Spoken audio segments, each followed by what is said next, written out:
tekereza uri kwiruka ubuzima bwawe buri mu kaga, wareba inyuma ukabona ikintu cyangwa se ibintu biri kukwirukaho cyangwa se abantu. Iki kintu ni ikintu giteye ubwoba cyane, noneho ufite urufunguzo, nyuma wajya kwirukanka ushaka kwinjira mu muryango bikanga, wasunika urugi bikanga.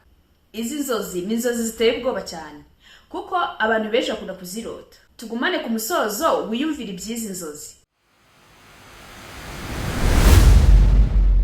Ubusobanuro bw'izi nzozi burakwereka ko hari ikintu kugerageza guhunga mu buzima. Urugero, nk'ikibazo uri kwirinda guhangana nacyo mu buzima, cyangwa se inshingano, amakimbirane, cyangwa se n'izindi ngorane zigoye uri kugerageza guhunga mu buzima bwawe. Ubundi urugi mu nzozi rushobora gusobanura guhagararira umutekano wawe mu buzima bwawe. Iyo ugera ku rugi ukagerageza gufunga, bishobora gusobanura icyifuzo cyo kwirinda ikintu runaka, kwirinda ibintu runaka, cyangwa se n'ibindi, cyangwa se gushyiraho umupaka w'ibigutera ubwoba. Nanone kandi urugi rwanze gufungika bishobora gusobanura kwanga kugenzurwa n'ibibazo mu buzima bwawe. Ubundi iki nicyo gice gikomeye cy'izi nzozi. Ibi bishobora kugaragaza no kugerageza kwirinda ibibazo mu buzima bwawe, ariko ibyo bibazo utarabona uburyo bwo kubikemura. Ariko nanone izi nzozi zo kurota wirukanka wagera mu nzu urugi rukanga gufungika bishobora gusobanura ko muri wowe ufite stress. Bishobora kuba igisobanuro cya stress. Abashakashatsi bagaragaje ko kurota inzozi mbi nk'izi ngizi bishobora guterwa na stress ufite mu buzima bwawe. Urugero, ushobora kureba filime ziteye ubwoba, ushobora gutekereza nabi ugiye kuryama, bikaza kugaruka mu bwonko kubera izo stress.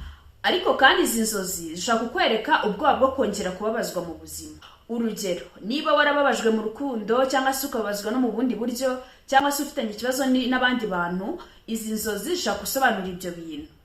Ubwonko bushaka kugaruka bushaka kwihisha mu nzozi. Ariko kandi ntibivuze ko uwo muntu hari ikintu kiba agiye kugukorera, cyangwa se hari ikintu kibi kigiye kubaho mu buzima bwawe. Oya, izi nzozi kandi zirakwereka ko hari ikibazo ushobora kuba ufite mu buzima bwawe ushaka kuba wahisha, cyangwa se ushaka guhangana nacyo mu buzima. Gufunga urugi mu nzozi byagereranywa no kuvuga ati ndashaka kugira ngo ibi bintu bigendere kure. Ariko kandi izi nzozi hari igihe abantu bakwirukaho cyangwa se ibintu bikwirukaho ubusanzwe ubizi. Ahangaha ubusobanuro buhita buhinduka.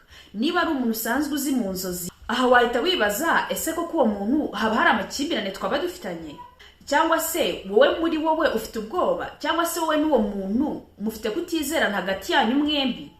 Iyo nanone ari abantu utazi mu nzozi ni ikimenyetso cy'uko hari ibintu utazi nyine mu buzima bwawe, ibintu udashaka kugenzura cyangwa se udashaka kwitaho. Ikindi kandi ubwonko bushobora kuba buri kugerageza guhangana n'akaga mu buzima bwawe, ariko bikanyura muri ubwo buryo bwo kuba warota bakwirukaho ariko wafunga urugi bikanga. Ariko hari ikintu kimwe nshaka kugira ngo mumbwire.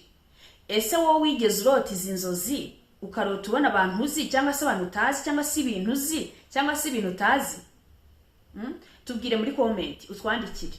Niba ukunda izi video zerekeranye n'inzozi cyangwa se n'ibindi bintu biteye amatsiko, watubwira muri comment tukabigusobanurira. Ikindi kandi gushimira ugejeje ku musozo, wakoze cyane kudukurikirana. Tuzahure mu zindi video zitaha.